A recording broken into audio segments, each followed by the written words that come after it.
Shalom, brother sister, bapak ibu, om tante dimanapun kita berada. Semoga semuanya dalam keadaan sehat, tetap semangat, penuh sukacita selalu setiap hari. Amin. Hari ini saya kembali di Vessel of Life Special Edition di weekend.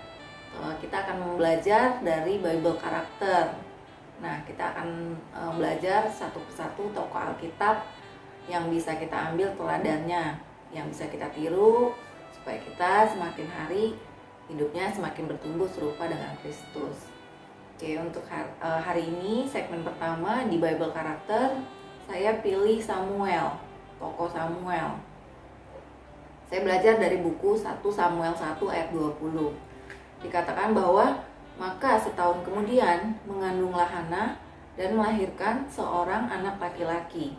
Ia menamai anak itu Samuel, sebab katanya, aku telah memintanya daripada Tuhan. Anak kami sendiri namanya Samuel. Dulu ketika saya masih mengandung Samuel, saya mencari biasa ibu-ibu kalau yang lagi mau punya baby pasti akan searching nama-nama bayi. Nah, ketika itu saya cari Samuel, entah kenapa saya cari Samuel, kemudian saya cari tahu tentang Samuel. Samuel ini siapa sih? Saya cari tahu, oh ternyata akhirnya saya tahu bahwa oh Samuel ini nabi, oh Samuel ini hakim bagi bangsa Israel. Tapi ya udah, dari situ aja saya tahu kisahnya, gimana Samuel ini lahir, ibunya yang berdoa meminta seorang anak pada Tuhan dalam doa seperti itu. Akhirnya Samuel ini lahir, tapi kisah yang benar-benar saya baca itu hanya sebagai dongeng, hanya sebatas dongeng, tidak mengenal apa yang firman Tuhan katakan melalui kisah Samuel ini. Saya ngelihatnya ya udah kayak cerita aja gitu tentang satu tokoh. Nah, kemudian saya memberi anak kami namanya Samuel. Nah, hari ini kenapa saya mau bahas Samuel? Karena hari ini saya begitu terkesan dengan Samuel. Samuel anak kami ya. Memang Samuel yang di Alkitab juga, tapi itu menjadi inspirasi saya. Saya sangat bersyukur Tuhan itu baik banget buat hidup kami. Hari ini kami aktivitasnya padat sekali, dari pagi-pagi sekali sampai malam pulang ke rumah. Begitu banyak aktivitas. Dan ketika saya mau pergi, saya pesan sama anak kami, sama Samuel. Biasa dia bantu untuk bersih-bersih rumah setiap minggu. Tugas dia adalah nyapu, ngepel, beresin piring kotor, bantu cuci piring. Nah, karena kami mau pergi dan karena saya tahu kemarin dia capek sekali, aktivitasnya full, saya bilang sama dia, nggak apa-apa deh, nggak usah beres-beres, skip dulu, mungkin nanti besok atau lusa kalau nggak capek baru dikerjain.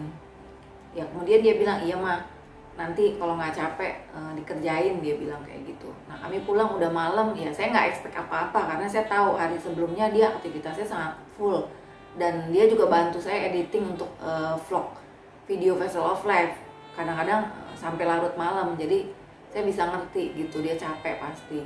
Tapi begitu pulang sampai rumah, kami udah capek banget seharian ini, dan tapi ya bersyukur keadaan di luar lancar. Kami pergi ke Jakarta Utara, Jakarta Barat dengan berdoa pada Tuhan agar hari ini nggak hujan, dan cuaca tuh benar-benar panas sekali, panas banget. Tapi ketika kami pulang sampai Kelapa Gading, ternyata di Kelapa Gading hujan. Nah, bersyukurnya ketika kami akhirnya sampai di Kelapa Gading, hujan udah berhenti, hujan udah reda. Sampai akhirnya kami pulang. Sampai rumah pulang, saya udah capek banget deh. Dan saya tuh biasanya orangnya tuh apa ya, suka senyo gitu. Apa ya, suka uring-uringan kalau udah capek, apalagi lihat rumah berantakan gitu. Padahal saya sendiri yang bikin berantakan karena masak atau apa kayak gitu. Tapi tadi begitu pulang masuk rumah wangi, terus rapi, bersih, semuanya udah diberesin sama Samuel anak kami. Dia udah nyapu, dia udah ngepel, dia udah cuci piring, dia udah susun piring bersihnya, dia udah isi dispenser, dia udah kerjain semuanya. Bahkan kamar yang saya nggak sempet rapiin tempat tidur hari ini, saya lihat udah rapi semua. Wow, saya sampai amazing. Saya amaze-nya ya bukan karena dia bantu kerjaan rumah, bukan cuman itu aja, itu saya juga bersyukur ya, saya bangga sama dia. Tapi yang membuat saya bersyukur adalah saya melihat bahwa Tuhan itu bekerja secara nyata, Roh Kudus itu bekerja secara nyata ya. Tuhan tuh bukan Tuhan yang dari cerita dongeng yang kita dengar tentang di Alkitab, yang kita baca bahwa oh Tuhan itu membelah laut merah, oh Tuhan itu mendatangkan tiang awan dan tiang api. Tapi buat saya pribadi hari ini dengan saya melihat ini ya, membuat saya bersuka cita. Rasanya ketika saya pulang ke rumah melihat keadaannya seperti itu, seluruh rasa capek kami itu hilang, terutama saya. Saya benar-benar happy, hari ini saya happy banget, bersyukur sekali. Sangat bersyukur ya ngelihat kondisi anak kami yang seperti itu. Nah saya bilang kenapa saya sangat bersyukur dan saya merasa Tuhan itu nyata. Karena sebelum-sebelumnya biasa standarnya anak-anak remaja, apalagi anak laki-laki yang lagi peralihan dari anak-anak menuju dewasa ya, di tengah-tengah ya, remaja itu biasanya agak-agak susah untuk dikasih tahu ya, menurut saya ya. Mereka udah bisa debat, mereka bukan anak-anak lagi tapi dewasa juga belum. Jadi kadang-kadang kalau kita kasih nasihat juga seringnya tuh ngajak berdebat. Ya sebenarnya ya karena mereka mau dewasa, mereka mungkin mencari tahu kenapa. Misalnya saya ngomong jangan lakukan satu hal, dia akan tanya kenapa. Kalau menurut dia reason saya itu nggak make sense ya, nggak masuk akal, dia akan debat lagi. Kenapa aku harus lakukan itu? Kayak gitu. Kadang-kadang pun yang saya ngomong ke dia untuk kebaikan dia pun, dia merasa bahwa itu nggak masuk akal gitu loh. Itu nggak fair buat dia, itu nggak adil untuk dia. Nah, tapi sejak dia belajar Alkitab, sejak dia banyak dibimbing melalui studi Alkitab, juga dia fellowship dengan brother-brother di dalam grup, di dalam kerajaan Tuhan, saya melihat Roh Kudus itu bekerja dengan nyata. Dia bisa lebih obey, dia bisa misalnya ketika saya bilang hari ini jangan main ya, Samuel itu punya jatah main seminggu 3 kali main. Itu kalau kondisinya dia lagi nggak ujian atau dia lagi nggak banyak tugas, dia punya jatah main beberapa jam seminggu 3 kali. Nah kadang-kadang saya ngelihat misalnya hari sebelumnya dia udah capek, dia misalnya kerjain tugas sampai malam, besok ini saya akan ngomong sama dia, hari ini jangan main ya, istirahat aja. Biasa dia akan argue, kenapa gitu, kan hari ini jatahku main, kayak gini kayak gitulah, panjang segala macem. Walaupun kita udah jelasin, kamu capek, kemarin kamu enggak, aku nggak capek gini. Pokoknya dia ngotot, kalau jatahnya dia udah main, dia pasti ngotot mau main gitu, mau main komputer kayak gitu. Dan tapi sekarang sih bisa melihat ya, ketika saya bilang hari ini jangan main ya, dia nggak tanya kenapa, dia bisa jawab oke mah, dan itu dia lakukan. Itu satu. Kedua yang membuat saya amazed adalah anak kami tuh introvert. Dia sukanya kalau misalnya dia udah ngerasa cocok sama satu orang, dia akan nempel terus sama orang itu. Tapi hari ini saya bisa melihat dia bisa fellowship sama brother-brother di dalam grup, di dalam kingdom. Dia bisa sharing khotbah, respon khotbah, apa yang dia belajar dari khotbah. Bahkan yang membuat saya amazed tadi adalah dia ngomong nggak cuman bahwa rumah itu semua udah rapi, tapi dia bilang gini, catatan khotbah juga Koko udah bantu kerjain mah. Jadi setiap minggu itu biasanya saya mencatat catatan khotbah, apa yang dikhotbahkan tuh saya catat terus saya share lagi. Nah dia melihat bahwa saya ada cedera leher, dan dia juga yang membuat saya amazed. Saya tanya kan, kenapa harus maksain diri mencatat? Saya tanya motivasi kamu apa mencatat catatan khotbah itu, bantu mama.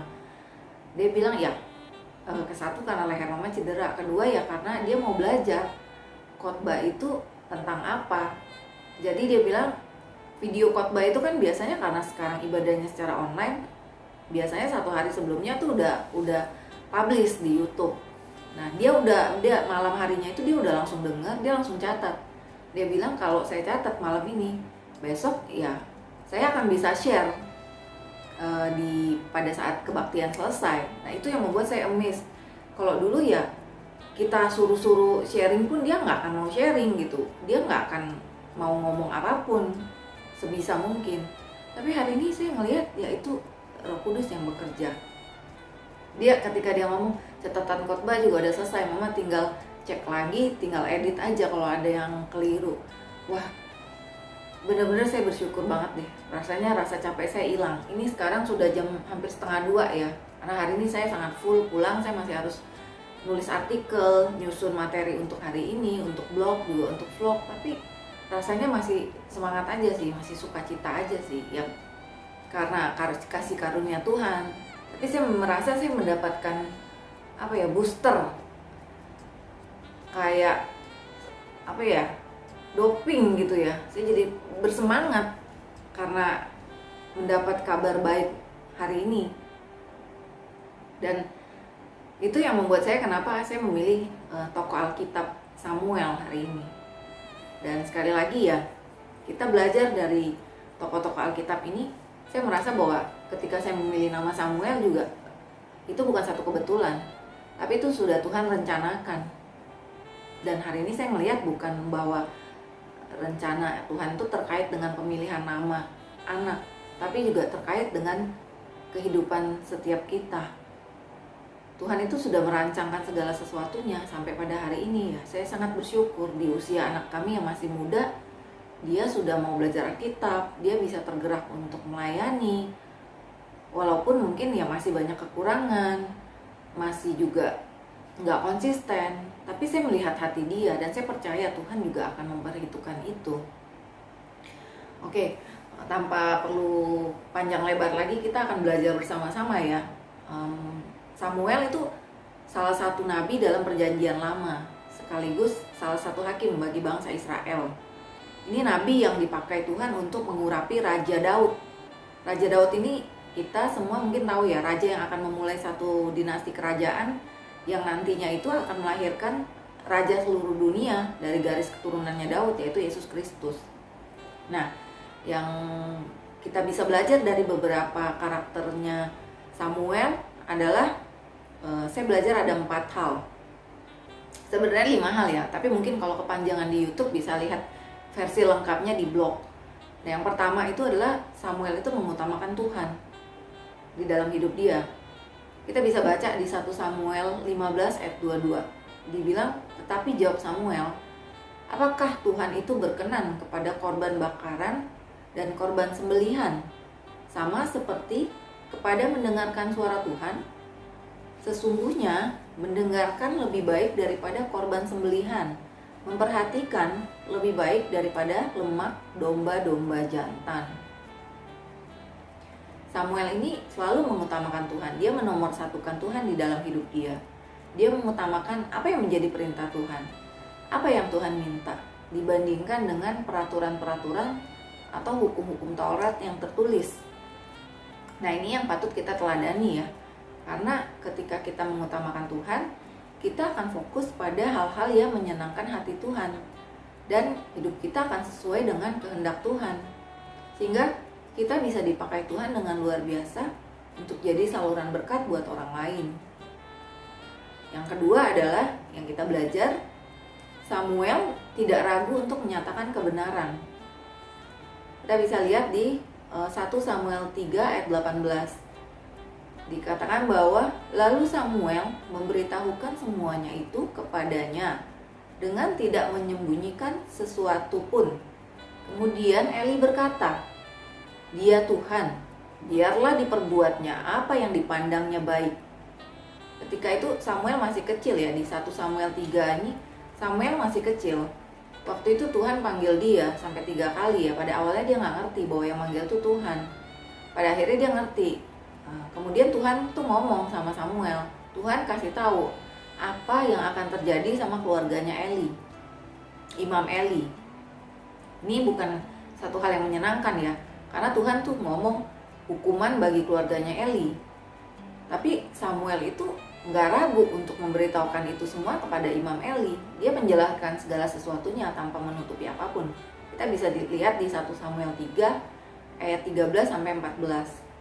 Sebab telah kuberitahukan kepadanya bahwa aku akan menghukum keluarganya untuk selamanya karena dosa yang telah diketahuinya. Jadi Imam Eli ini tahu bahwa anaknya berbuat dosa, tapi dia tidak melakukan apapun.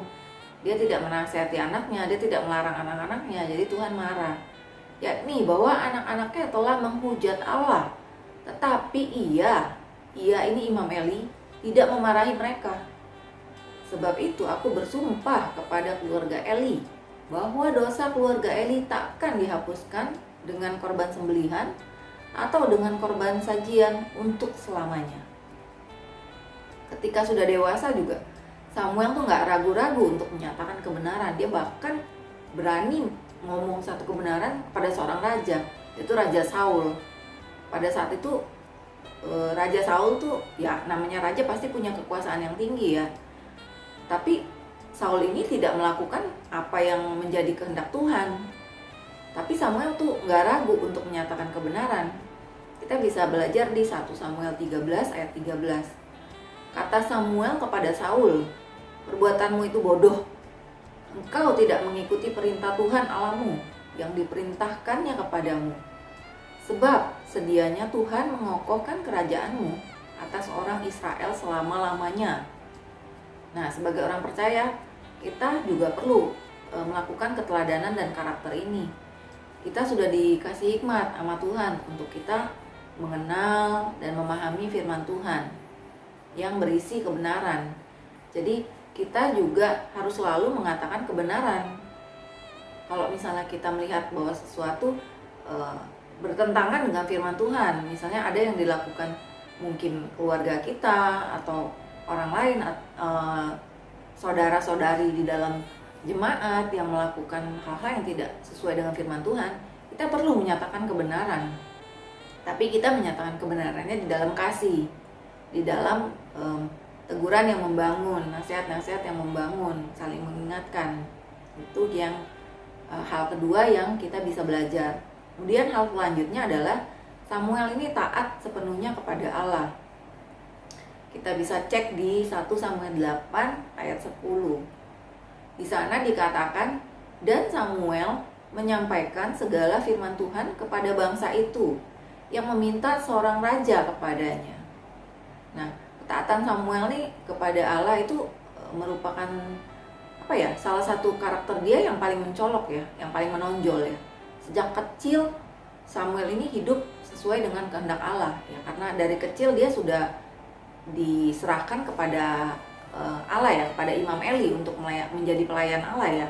Karena mamanya sendiri Hana berjanji bahwa kalau Samuel lahir, dia akan menyerahkan Samuel ini kepada Tuhan untuk melayani Tuhan. Tapi yang kita lihat adalah memang dari kecil dia selalu hidup menurut kehendak Tuhan. Nggak ada ya di dalam kitab itu, Alkitab itu kita baca bahwa mencatat bahwa Samuel ini pernah melakukan pemberontakan atau melakukan hal-hal yang bertentangan dengan firman Tuhan.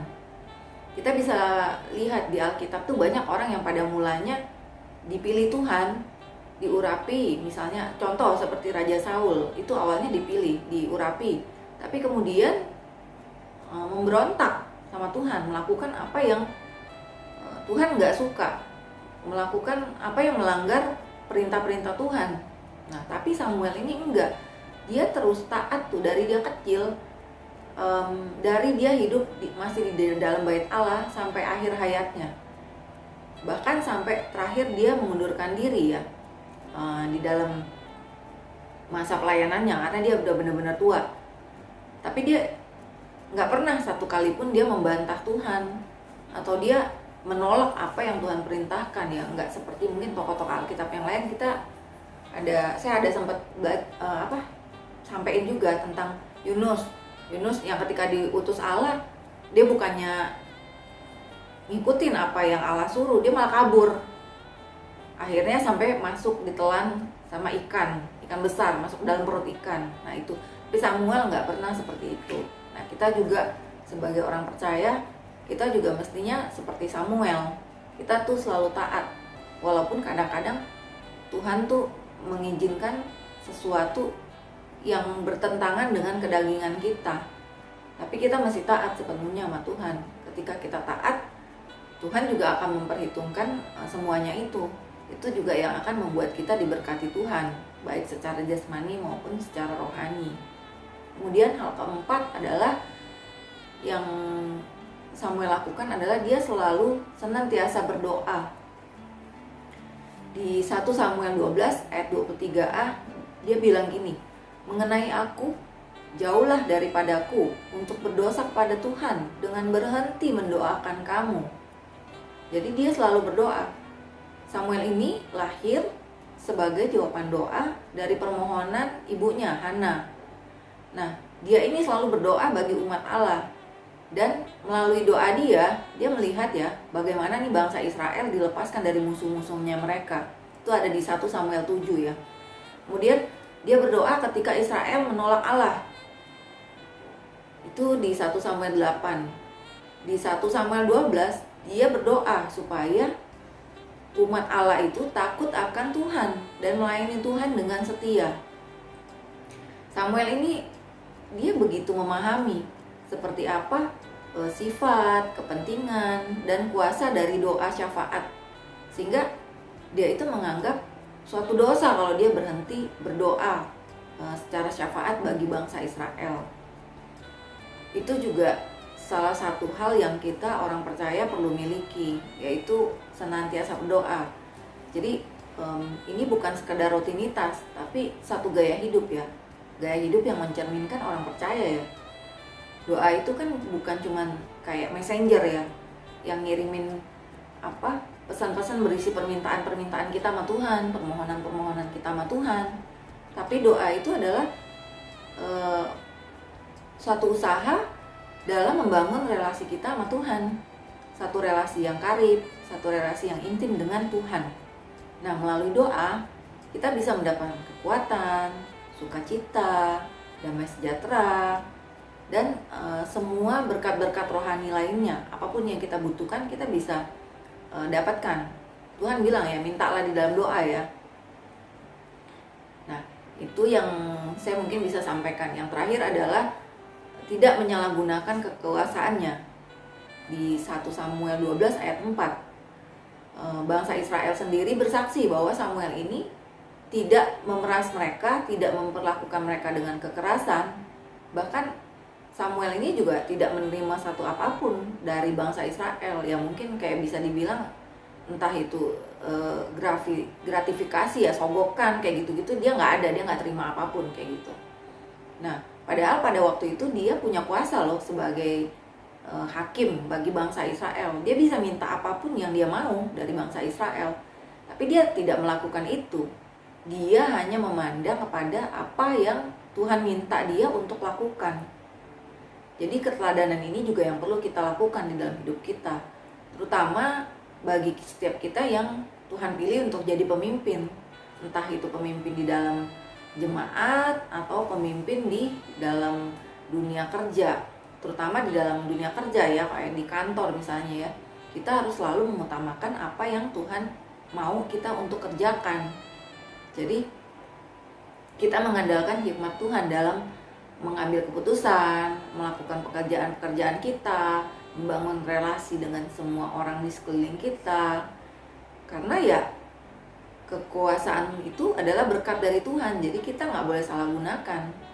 Sebaiknya ya sebagai orang percaya kita malah harusnya mencerminkan karakter-karakternya Tuhan. Jadi itu bisa menjadi satu jalan pembuka ya untuk orang lain bisa mau tergerak untuk cari tahu siapa sih Yesus, belajar lebih dalam lagi untuk mengenal Yesus. Terus pada akhirnya kita bisa membawa orang menerima keselamatan ya melalui gaya hidup kita yang mencerminkan karakter-karakternya Tuhan. Nah, itu aja yang saya bisa bagiin, apa yang saya boleh belajar dari tokoh Samuel. Kiranya ya setiap kita semakin hari semakin diperbarui ya di dalam Kristus, sehingga hidup kita itu akan selaras dengan firman Tuhan, sehingga pada akhirnya kita bisa hidup sesuai dengan rancangan Tuhan sampai pada akhirnya kita mencapai perhentian akhir di sorga bersama Bapa. Amin. Terima kasih sudah mendengarkan sharing saya hari ini. Saya kembali mengingatkan untuk setiap kita yang belum mengambil waktu untuk belajar Alkitab, bisa mendaftar di kontak yang saya cantumkan di description, juga di layar bisa dilihat. Karena belajar Alkitab ini, studi Alkitab ini dilakukan secara personal. Kita bisa terbuka, ngomongin semua pergumulan kita, apa yang kita nggak paham tentang firman Tuhan, apa yang kita pengen cari tahu dari setiap rancangan-rancangan Tuhan.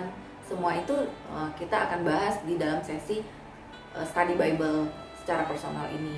Dan saya sendiri encourage untuk setiap kita boleh ambil waktu untuk mengikuti sesi Bible study ini.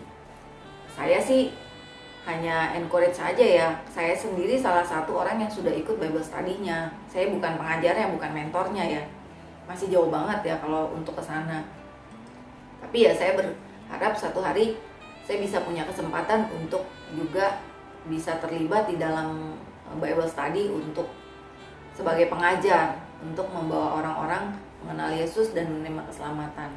Itu aja yang mau saya sampaikan hari ini, apa yang saya belajar. Semoga setiap kita terus bertumbuh semakin serupa dengan Kristus. Terima kasih. Jangan lupa bagikan supaya semakin banyak orang yang kenal dengan Kristus dan bisa dimenangkan untuk menerima keselamatan. Terima kasih. Sampai ketemu lagi. God bless you.